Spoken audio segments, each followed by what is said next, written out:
afternoon, everybody. This is Brandon Tiltz, and this is a Feather of Light podcast.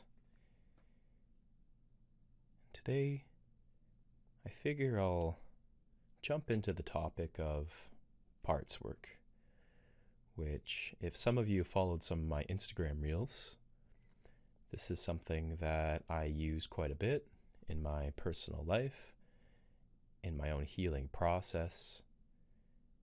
When I'm in a counseling session with my counselor, I like to use the language of when I'm talking to a part of me, or if there's a part of me that's, let's just say, seeking control or looking for a way to, just look at have different perspective on something that I'm actively trying to heal.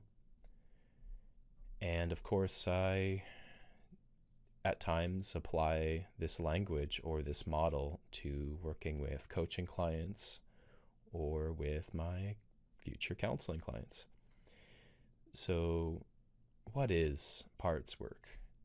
Parts work is also known as, it's kind of has like a specific name brand. So internal family systems is how Richard Schwartz would name parts work, but I like to refer to it as parts work more generally because they don't really like for you to claim the title or the role of a IFS therapist unless you have specific training or specific credentials to do so. But using parts work, applying the language as a tool, that's universally known as fair game among coaches or counselors and otherwise. Now, how is parts work applied? Well, parts work is basically a series of meditations, as you can find on YouTube or sometimes on Insight Meditation Timer, or there's other platforms to which you could find guided meditations for parts work. But really what they're doing is they're allowing you to create this dialogue with your parts. And what parts are, in a sense, is they're these fragmented versions of you that often are rooted in childhood. And a good common example most people understand, or at least could reference, is when they speak to their inner child. When they speak about their inner child needing something from them and maybe on some level feeling like it's not being loved or received by a person in their life, and they need to kind of, in a way, advocate for the needs of their inner child. And in parts work, this type of part would be what's referred to as an exile part.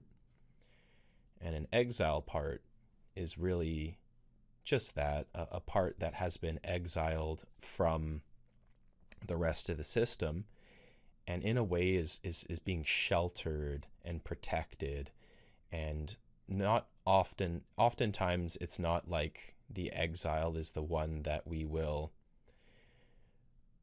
bring to the surface or communicate with in most therapy sessions, or even really acknowledge exists, because it's so vulnerable and it's so essentially fragile and delicate, and we treat it as such. Well, maybe it's not as much as it's delicate and fragile, but we treat it like it's delicate. We treat it like it's something that needs to be protected.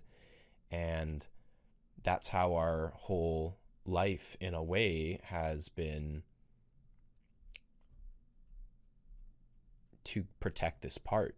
Like we've created a system, a defense mechanism sometimes is called, but I think the system is a better word for it. But we've created an effective defense matrix, really, of all these clusters of inner versions of us that all have essentially different influence over us in our life. And they're doing so to protect this vulnerable, scared, inner childlike parts that, from our understanding, really need to be controlled or put into like a box or protected with walls.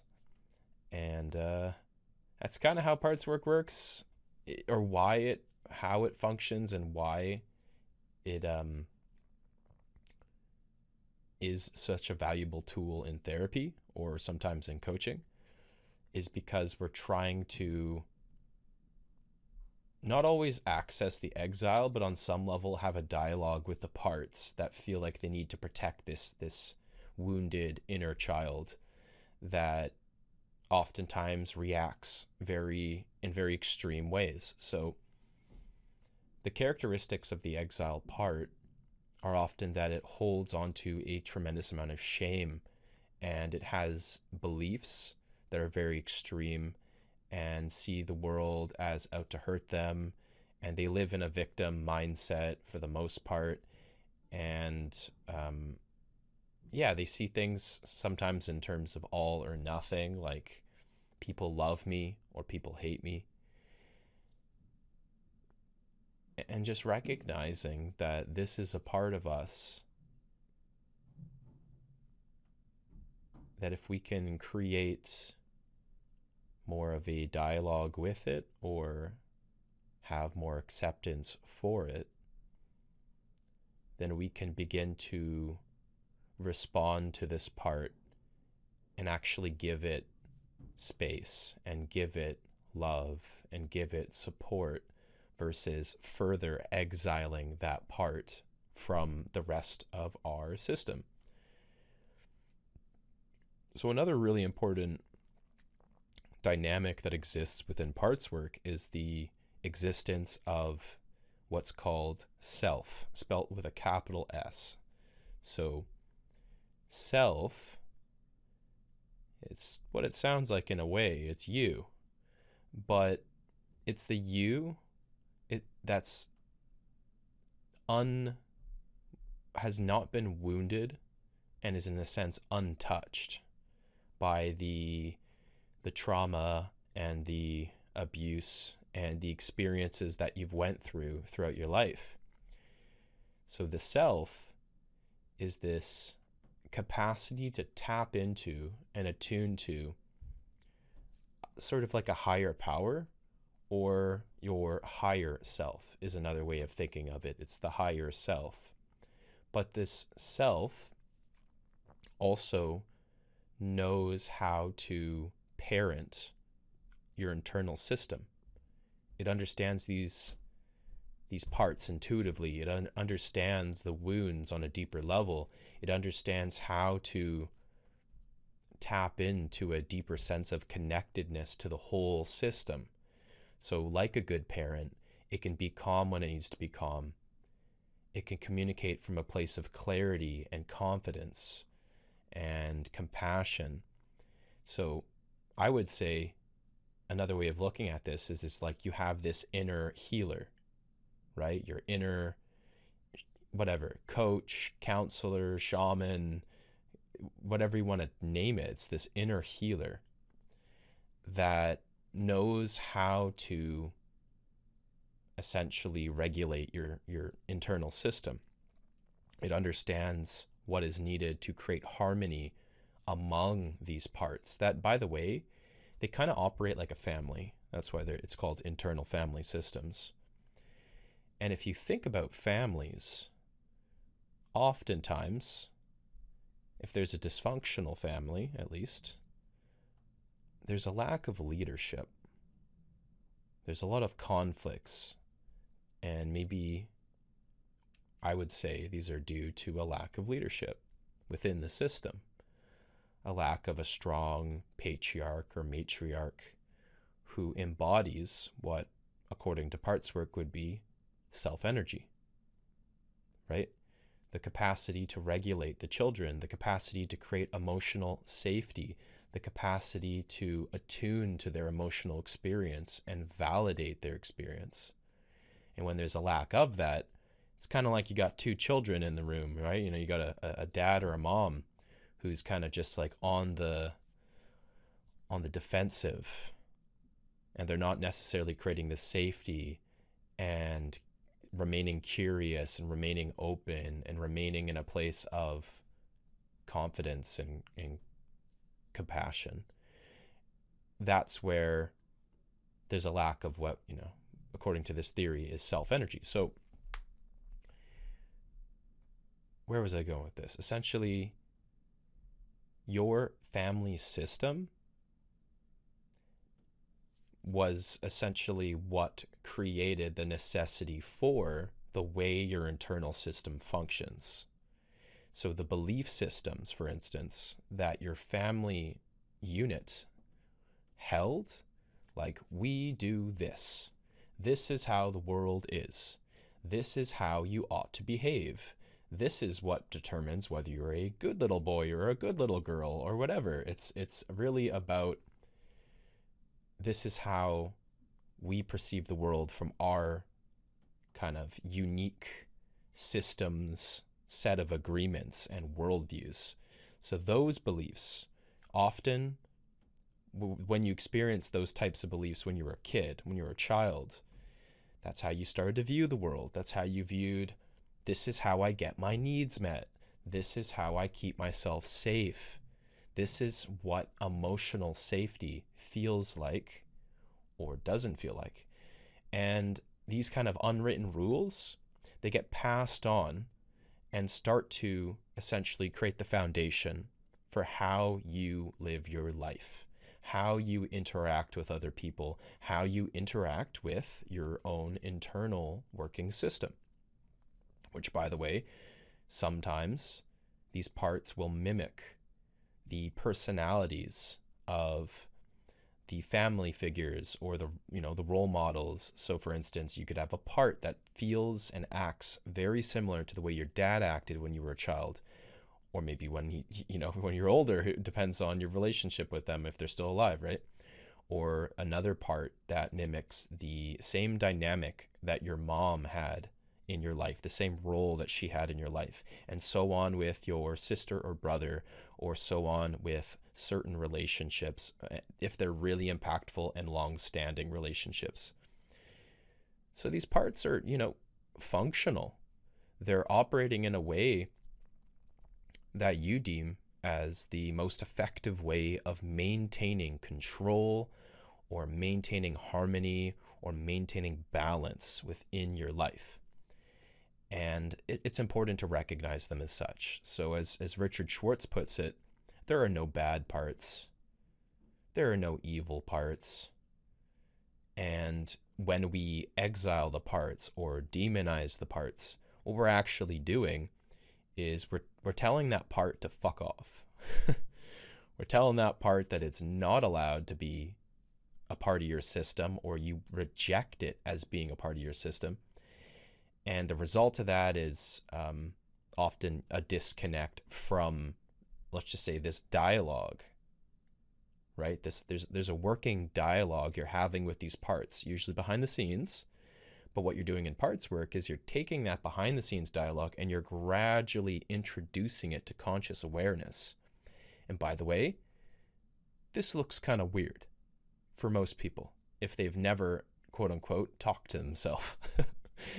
They've never sat there and had a dialogue with their own inner personality archetypes or parts. Because you have to really entertain the idea that our mind, according to parts work, our mind operates in what's called multiplicity. And what multiplicity implies is that our brains don't just function as a singular form of consciousness. It's not just one linear thought process. Our mind, according to this theory, it operates in a way that cross-communicates and collaborates with different fragmented systems, different parts, that all I would propose could actually be neurologically mapped if this were possible, if you had the resources or ability to do so. But you could map how these different functions essentially are expressed within the brain. But anyway, So each of these different sections, parts, whatever, they cross communicate and they collaborate to form our sense of identity, the conclusions that we reach, the interpretations about the world that we have, and of course, the emotional reactions that we uphold or express. So this is just a little bit of an insight into what IFS actually is and how parts work actually functions behind the scenes, whether you recognize it or not.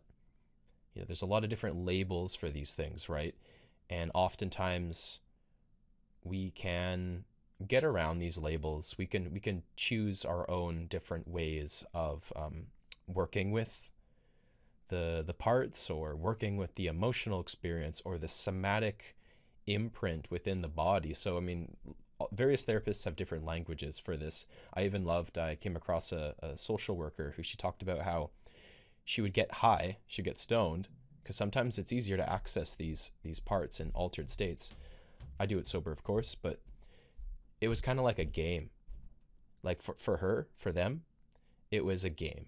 And the game was to start to entertain that they were talking to their mom or talking to another part of them. They just didn't use that language. So it's interesting when you start to consider where your mind might just organically start to, intuitively really, it starts to communicate in this way. And this was how parts was originally developed. It was actually used to treat eating disorders. And Richard Schwartz is a psychologist who works with a family systems approach. So he trained in a way to work with families, but he also worked with individuals. He worked with this individual that had eating disorders, different individuals who had eating disorders. So then essentially through talking with them about the way that the process would unravel or unfold. So, the binge eating would be one stage, and then after the fact they would be bulimic, essentially. So the bulimia, the second stage, it would kind of like flood through their system like another part that just would full on take control, and it would need to compulsively do this thing to rid them of anxiety or rid them of the feelings that they were having about themselves. And it was kind of like a switch would go off, and then they would essentially be in a different state. And this was kind of the origin of how these parts work, how the parts work system was created, was just listening to people who would start to describe in depth these parts. And Richard Schwartz just took that same idea and took that model and rolled with it and created a system around it and created, different therapeutic tools, I would say, like, guided meditations. You can map out parts using different elaborate systems. For example, I want to bring clients into a space of doing art therapy.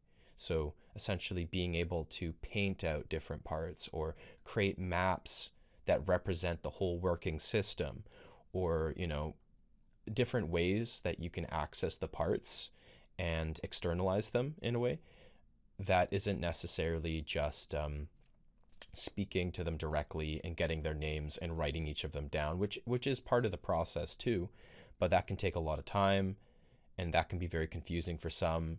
And sometimes people's parts aren't that willing to openly express, and art in various forms can be a beautiful way to sort of bypass the mind, to kind of get out of your head and just express things and just feel more safe in the creative realm. Oftentimes, this is something I learned in school when I was studying to become a counselor. Oftentimes our mind doesn't want to get into these emotional spaces, or it's uncomfortable speaking some of these more uncomfortable truths.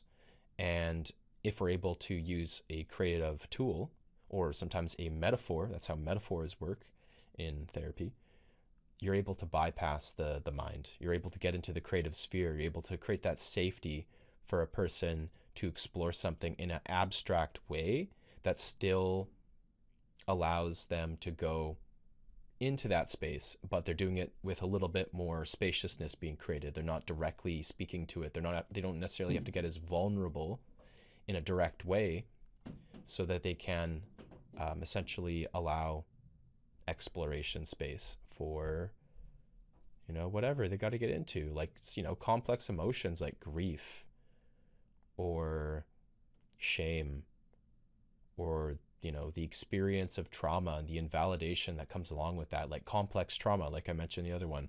It's not a simple experience to express. And when you start to unpack it, when you start to really speak to it, there's so much going on in the mind, and it gets so confusing that sometimes you just need to get into the body. Sometimes you just need to get into a place of like safety within the nervous system. It's not even about really necessarily speaking to the thing directly, just experiencing safety, experiencing being witnessed, experiencing being validated, and feeling how your body feels as the result of that validation. Or of course, doing some art, doing some movement, right? Like ecstatic dances, yoga, somatic tools like breath work for release, various different tools. So these are some things I apply, some things I've experienced directly, and these can be used in tandem with parts work to help a person, any person, get deeper into the experience of knowing themselves, of accepting themselves, of understanding the nuances of their emotional experience. So, yeah, I guess just to end on the note of if you are curious about IFS, feel free to reach out if you have any questions.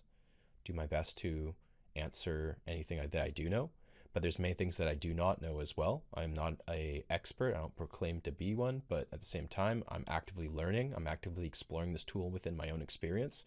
I've actually had some pretty profound breakthroughs on my own, and I guess I do my best to really just humble myself and recognize that this is a vast world to which I am always curious. I'm always tapping into my own capacity to explore and understand things differently.